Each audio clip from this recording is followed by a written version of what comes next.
Shalom, coming in the spirit and power of Yahweh Bahashim, Yahweh Shai Bahashim Rakak Wadash.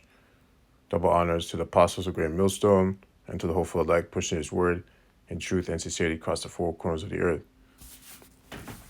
This lesson is going to be titled Use the World, right? Because unfortunately we live in this wicked world, but we have to use it wisely to work for our advantage. So we're going to start at 1 Corinthians 7:31. And they that use the world are not abusing it, for the fashion of this world passes away. So what?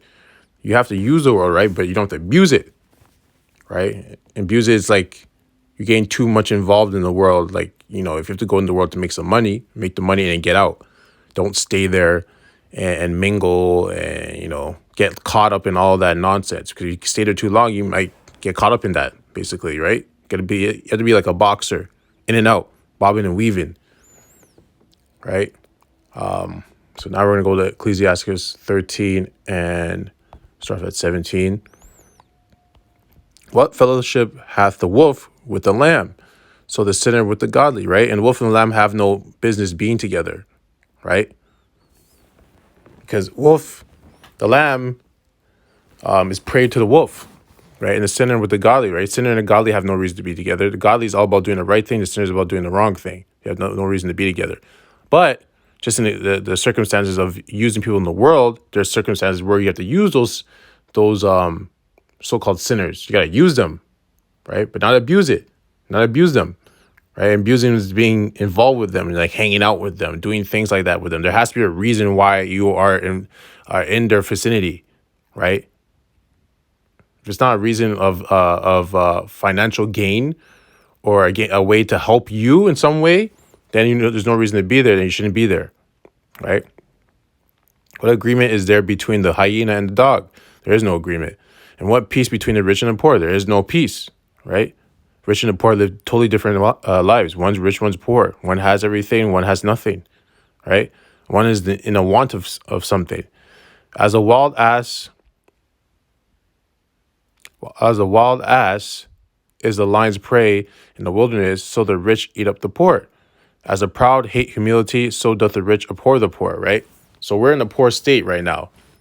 So the rich people don't, if they're trying to be your friends because they want to use you for something. So you have to remember that, they want to use you for something. Now, the whole point of this is that you're supposed to use them.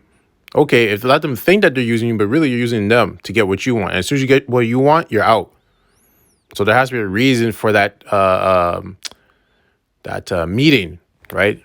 There's always supposed to be an exchange. Someone told me before, like in life, there's always supposed to be exchange, right? If that person's using you and you're not getting anything out of it, then get out of there, right? Get away from them. If thou be for his profit, he will use thee, but if thou have nothing, he will forsake thee. Exactly. So they will use you if they have something to gain, right? That's just who they are. So if that's the case, you have to understand how the world works. If you're going to get into the world and deal with something to make some money, whatever, if it's work, whatever the case may be, you have to get something out of this, right? Someone can't use you for their time and you don't get paid for it. If that's happening, then you need to get out of there. If thou have anything, he will live with thee. Yea, he will make thee bear and will not be sorry for it. Exactly. So they will use you. So this is how the people in the world think. So we are supposed to be harmless as a dove and subtle as a snake, roughly paraphrasing. So we got to be smart. We got to use them, right? Obviously in a righteous matter, but we got to use them because they're already in that state of using people. So they're going to try and use you in any way, shape, or form. If they can find a way to use you, they're going to try and do it. So if they're going to do that and you understand that, then you have to use them for something, right? As long as you're using them and you're not going off of the law, statutes, commandments, and the scriptures, then you're good. But remember, you don't want to stay there too long either because they're wicked. They're sinners. They're not following the laws, right? That's why it's like a boxing match. If he have need of thee, he will deceive thee and smile upon thee and put thee in hope. He will speak thee fair and say, what wantest thou, right? And he will shame thee by his meats until he have drawn thee dry twice or thrice, And at the last he will laugh thee to scorn afterward. When he seeth thee, he will forsake thee and shake his head at thee. Beware that thou be not deceived and brought down in thy jollity. If thou be invited of a mighty man, withdraw thyself, and so much more, and so much the more will he invite thee. Yeah, that's when you know when they need you for something. If you withdraw yourself from someone and they keep inviting you to, hey, come on, come out, come out, come out, come out, then they just want you for something, right? So if you know that, use it to your advantage, right?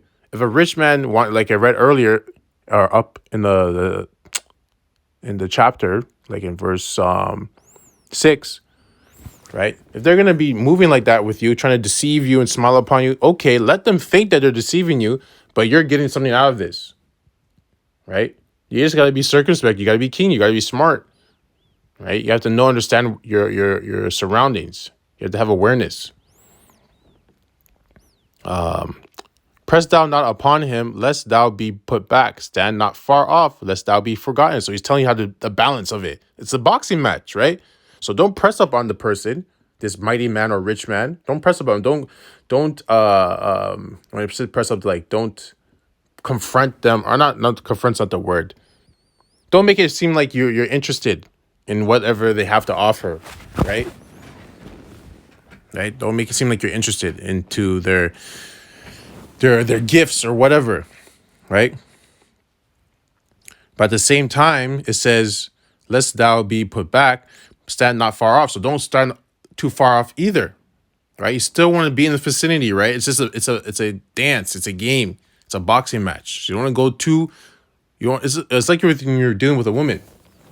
You're trying to woo and wine and dine her, right? You don't want to be too fast, right? Okay, and she's gonna get put off. She's like, oh, this guy's fast. But you don't want to be you don't want to push off too far either. He's like, oh, this guy's not serious. So you gotta play the game right in the middle. Right in the middle. Right? So these people in the world, that's what you have to do with them. Right? Then they're gonna go out of their way to try and help you with things. Right? Trying to get you to be their friend. Right? Because they're like, oh, what's this guy he's different than other people, right? Oh, he speaks such wise things, right? Press thou not upon him, lest thou be put back. Stand not far off, lest thou be forgotten, right? So you still have to use these people in this world because they can help you with things, and the Most High will use them to help you. But you got to be smart, right? Affect not to be made equal unto him in talk, and believe not his many words, because he's a liar. Remember, they're not following the laws. For with much communication will he tempt thee, and smiling upon thee will get out thy secrets. So he's going to try to, because remember, it's a demon too, right? Jumps on these people. So they're going to try and make you slip with your tongue. So that's what I said. If you go in the world, you got to be careful. You have to understand what you're dealing with, right? If you're going in the world to make money or whatever, just got to be circumspect, got to be keen, got to be aware at all times. But cruelly he will lay up thy words and will not spare to do thee hurt and to put thee in prison. But cruelly he will lay up thy words and will not spare to do thee hurt and to put thee in prison. So at the same time, he will turn on you at any moment that he has. If there's a chance to turn on you to save himself, he will do it. Observe and take heed, and take good heed, for thou walkest in peril of thy overthrowing. When thou hearest these things, awake in thy sleep. So stay awake. Don't be in slumber. So now, I'm going to go to the last one. Luke 16 and 11. Oh boy. Oop.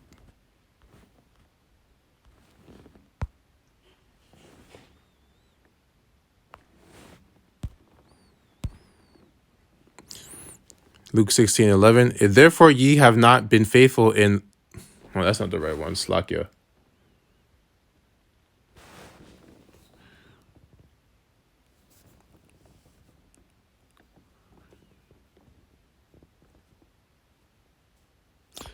Uh,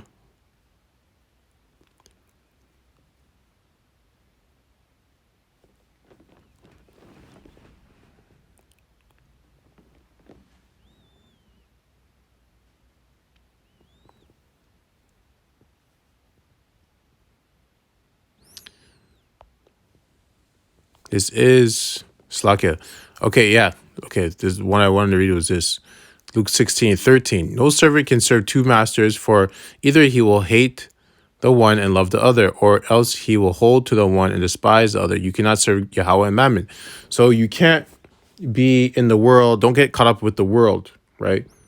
Like when you're using the world, remember you're just using it. It's always for a period of time. So you don't want to be serving the world, right? Those are two different things, right? You want to serve Yahweh and use the world, right? We're not using Yahweh. We're serving him. So two different things, right? So when you're dealing with people in the world, just understand you're just using them. You're not going to serve them. So if this person's asking more out of you to the point where it becomes servitude, then you have to pull back, right? Then you're just like, okay, I'm done. I got what I needed from this situation, and I'm done. I'm out, right? So you just gotta be smart. Anyways, the point has been made.